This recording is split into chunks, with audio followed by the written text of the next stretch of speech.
I am Daniel Lucas, and welcome to Book 101 Review. Book 101 is all about the books that I read for the last 40 years, and today I have my feature author of the month of December. She's award-winning author, of course, no other than Miss Cat Rambo. Hello. Here. Well, welcome to Book 101, Miss Cat, and can you please introduce more about yourself? Sure. I am an author who lives in the Midwest. I have written, I just turned in my seventh novel that I've written, and my third book of my space opera just came out from Tor Macmillan.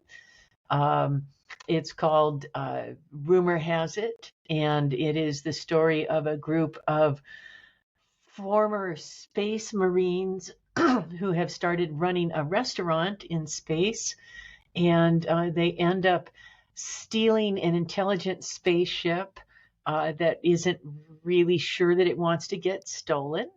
And they go off on adventures trying to both kind of keep themselves alive and find out some things about the ship and the crew. And in this most recent book, they're in a wonderful place called Coraland, which is full of fabulous gardens. And so they're very excited because of all the wonderful ingredients that they're going to get to cook with now that they're there at Coraland.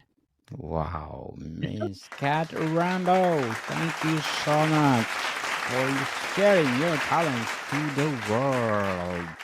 And we are hoping for more award-winning piece. What define as an author or an author as award-winning, and why it is recognition significant? Well, so there's several different science fiction awards. And the one that I have won is called the Nebula Award, which I won for my novelette Carpe Glitter back a few years ago. And the Nebula Award is given by the Science Fiction and Fantasy Writers Association. So it is an award given by science fiction and fantasy writers. So it's one chosen by the writers themselves. So I think that's kind of cool. There's also the Hugo Awards, which are chosen by fans, and the World Fantasy Awards, which are kind of partly by fans and then partially by a jury, and then a lot of different ones. So, I mean, is an award a big deal? I don't know, but it usually tends to represent a decent caliber of stuff. I know that my book that I won the Nebula Award for, which is urban fantasy, and it's a little short piece about a woman whose grandmother was a old stage magician, and then it turns out the grandmother also was a hoarder. And so the young woman has to go sort out the grandmother's house, or rather houses, after the grandmother passes away, and discovers that actually magic runs in the family, and it explains a lot of the family dynamics she's observed growing up. And it was just a lot of fun to write. And I think it's a good book. So yeah, I'm Lots, biased there. lots of fun for sure. So, which literary awards are considered the most prestigious for authors? For authors in general, or for science fiction and fantasy writers? In your genre? Okay, in my Yeah. genre, I would say the Hugos are pretty big, and I would say the Nebulas are comparable. And I would say the Dragon Awards, which are given each year in at DragonCon in Atlanta, are pretty prestigious as well. Um, and the So he, Locus Awards, the so Locus he, Awards. Go yeah, ahead. Hugo is the Oscar Oh for the yeah. movies. Wow, amazing! How do award-winning authors typically differ in their writing style from others? Boy, I don't know that they differ in their writing style, but I think often that they are very good at expressing that style and very good at saying things in a way sometimes that readers have not seen many times before. Definitely. So, what common traits do most award winning authors share in their works? Um, I think that one, a love of language and a very keen knowledge of what storytelling is and how to manipulate its techniques for the best effect. I think that also a willingness to look at the human condition through the lens of fantasy and science fiction. Because science fiction and fantasy is always about the world of our times, the world that we're living in. It's just sometimes wearing interesting costumes in presenting that story. How does winning an award influence an author's career or readership? Well, that's a great question. I don't know that one award does a lot. I know that, but I also know like my friend Ian Leckie, who has won. She's won the Hugo. She's won the Arthur C. Clarke. She's won, this, that, and every single thing. I know it's reflected in her sales, and I think that's wonderful because she gets a chance to spread her stories around, which is really, I think, what most authors want. Um, I think what's a more interesting question is how does the existence of awards sort of shape the outlook of writers in that it sort of gives us all something that we want to strive for, gives us something, that with a shiny lure to sort of chase as we go forward. Certainly. What genre or themes are most frequently recognized by major literary awards? Oh, that's also a really good question because sometimes the stuff that literary awards would claim as literary are really, boy, they're borrowing a lot from science fiction and fantasy. Um, Margaret Atwood, for example, is someone who always, she said she was never writing science fiction, but she was, and she's finally admitted it. And I think there's a lot of literary stuff that leans on the supernatural, like Toni Morrison's Beloved, which is very much literary, but it's also it's a ghost story on another level. So, um, as far as which genres get recognized by literary awards, it's anything that the literary awards can get away with claiming is literary, in my opinion. And there's some great stuff out there. Uh, but there's also a lot of stuff that overlaps with speculative fiction. How do award winning authors balance artistic expression with audience appeal? Wow. I think that at least I try not to think a lot about audience appeal because I think when you're thinking about that sort of thing instead of writing, it gets in the way of the writing. But I am not a New York Times best-selling author or anything like that, which I think would be a sort of guarantee of writing to appeal. I do think that this new book that I'm just finishing right now has some real appeal. And I think part of that is because I've learned better to construct a sort of narrative that people will really enjoy. So I think that's one thing that award-winning writers think about is how to get better at doing what they do. Definitely. Looking forward for that, Miss Cat. What impact does critical acclaim have on authors' writing process? Oh, um, actually, it's really interesting because it can be detrimental to a writer. I sometimes coach people. I do kind of like consult with clients, and someone came to me a number of years ago, and their first story had done super well and had gotten on a couple of award lists and had gotten on a number of best of anthologies, and that had been a few years earlier. And I said, what have you written since then? And they said, nothing. And I was like, wait, what? And they said, it's not that I have not started lots of stories, but it's just I can't finish anything. I get stymied pretty early on. And what was happening was every time they sat down to write, they were thinking, oh my gosh, I have to write a story that is better, even better than that very first one that won, which was wonderful because it won all sorts of awards. And so I I tricked them and I said, I want you to write a story that isn't going to be publishable. I just want you to write me something that I can read. And they did it. And then I said, ha ha, I've tricked you. But Eureka. that's a good example of how awards can get in the way, or thinking about them too much can get in the way for a writer. Definitely. Eureka, I got it. Are there any award winning authors who face significant rejection before success? Oh, sure. I mean, uh, James Joyce's The Dead, which is one of the most famous short stories of literary history, got rejected something like 24 times before it got published.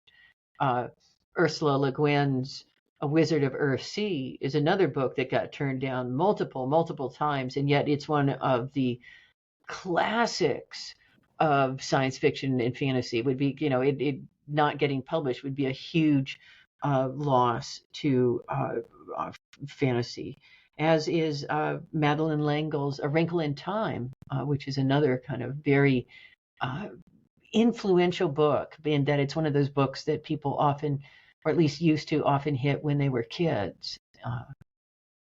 Definitely. So, how do cultural and societal changes influence the recognition of award winning works? Wow. I think, well, in terms of recognition, I think that part of that depends on whether society is trying to recognize artists or not. And I think in some societies, artists are very important and are celebrated. Like in Canada, authors get a portion of, they get some money when their books are checked out of the library, for example, which is, Yes, I think, a good example of Canada, influencing and supporting writers. Um, I think less so here in the United States, and I think that's about to get kind of worse.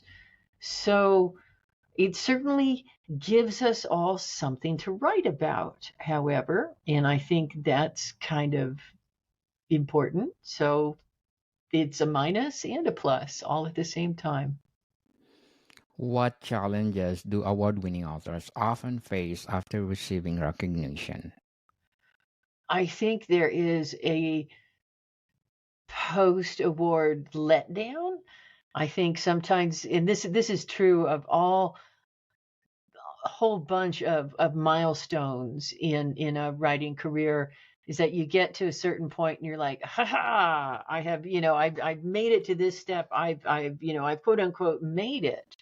Like you acquire an agent and you're like, okay, now I'll just be sitting back and sitting on the beach writing from now on. And that's just not true.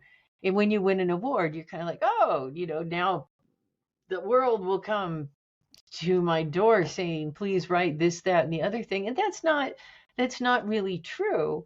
Um, but it can be useful in that, like the agent that I have, I actually got him after I had been on the Nebula ballot, not with Carpe Glitter, but with an earlier story, it was a nominee but didn't win. And he called me up and said, "Hey, my client Ann Leckie, again, because Ann's a really good friend, said you have a novel that you're pitching." And I was like, "Why, yes, sir, indeed I do." So, I mean, so yeah, definitely winning uh, winning an award can help you network, can get you some opportunities. But I think then you also have to be ready to act on them. If somebody says, "Hey, you won on a story. Do you have a novel ready to go?" You really have to be kind of agile and take advantage of them, because they're kind of hit or miss. They're kind of, luck goes into them as well. Yes. Strike the iron while still hot, as they said. So, Yeah. how do award winning authors inspire or shape the work of emerging writers? Oh, um, I think that they they inspire emerging writers by giving them some targets to shoot at. And I mean that in a sort of a good way, not a bad way. And I'm thinking, for example, of Ursula K. Le Guin's short story, The Ones Who Walk Away from Omelas, which is a beautiful, lovely short story, but which I think there's been several dozen replies to it, including a wonderful one by N.K. Jemisin called The Ones Who Stay and Fight, which appeared in Lightspeed magazine, and also one that appeared in Clarkesworld last year by Isabel Yap, I believe, called Why Don't We Kill the Kid in the Omelas Hole? Which is a kind of funny and horrific examination of Le Guin's story, which is very much a philosophical question. And so I think that's what award-winning writers do, is they pose some philosophical questions. They pose some questions to the people after them, just as they themselves are sometimes answering questions that were posed by earlier writers in turn. What role do literary critics and judges play in the selection of award winning authors? It depends on the award.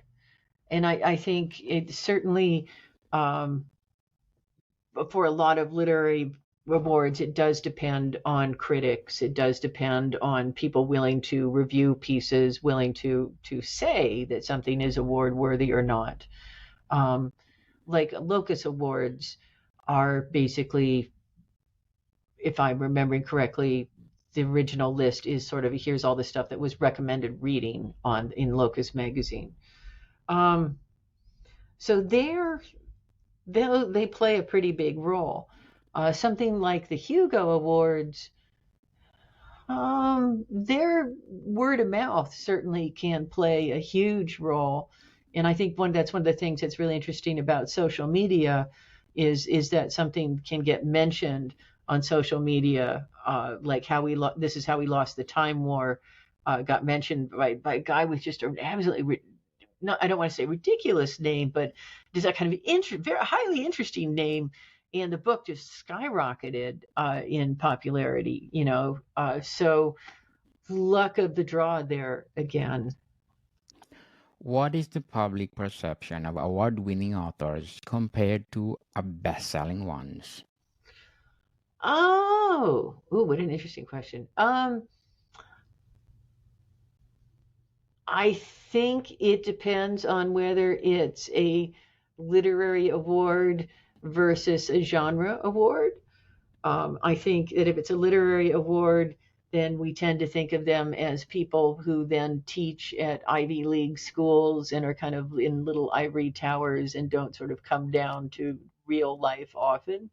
Um, Whereas if it's genre, I think there's sometimes a, perhaps rightly so, perception of genre writers as being very interested in pursuing awards, Yes. perhaps because we don't have the jobs at the Ivory Tower, Ivy League institutions. So I don't know.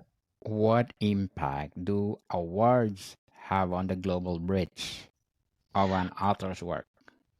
I think they can be a power for huge amounts of exchange. And I'm thinking of Cixin Liu's The Three Body Problem, which was just a huge hit in the United States, or the translation done by Ken Liu.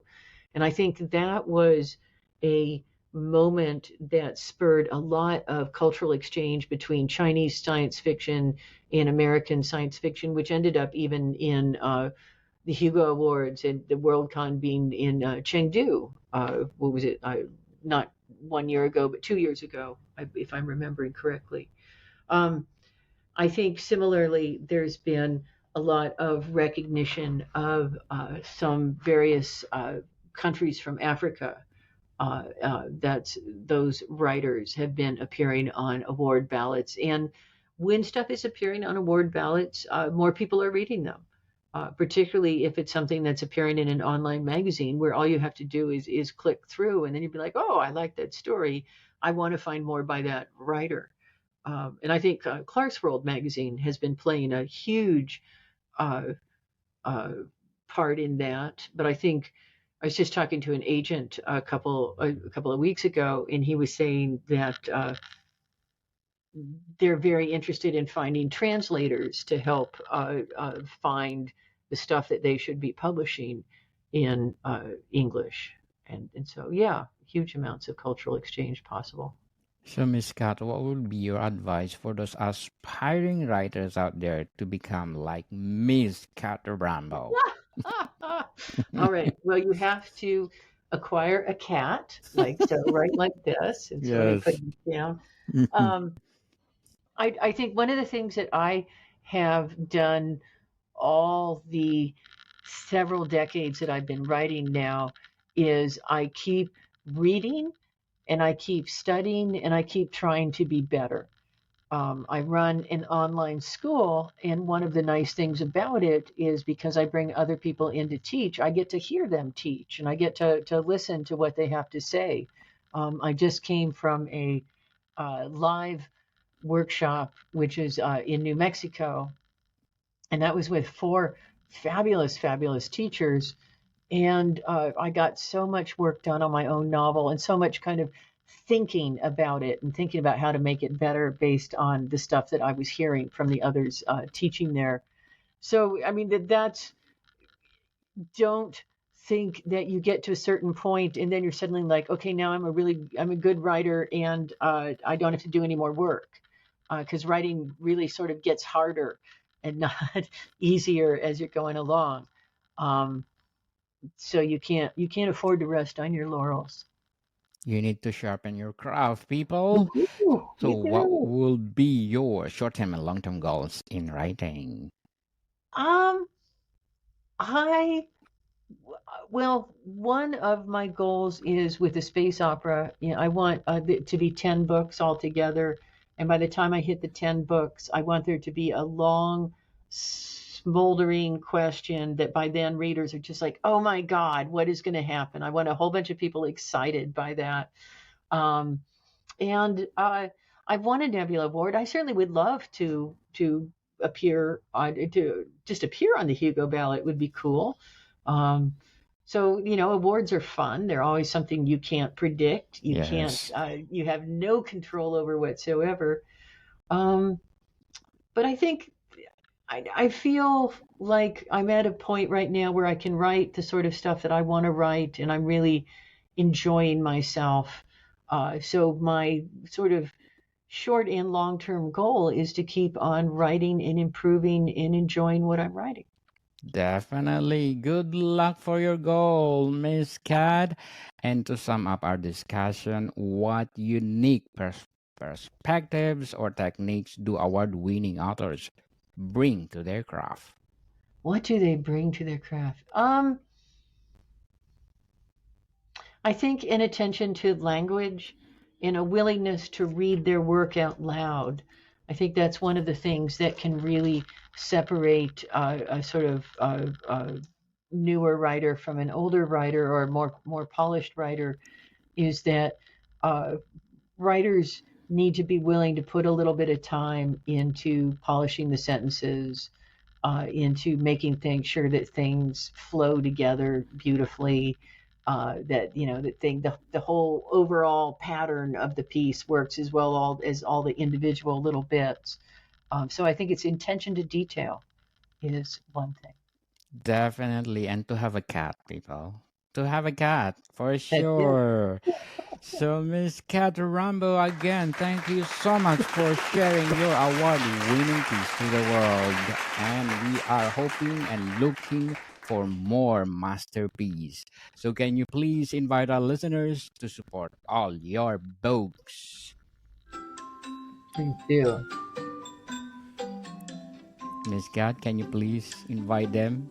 Oh, I'm sorry. I invite you to read my books, particularly the space opera series, which starts with "You Sexy Thing," or if you like fantasy books, the Tabat Quartet starts with "Use of Tabat," or if you want to read the award-winning Nebula Award, it is called Carpe Glitter, and it is available from Cat Press.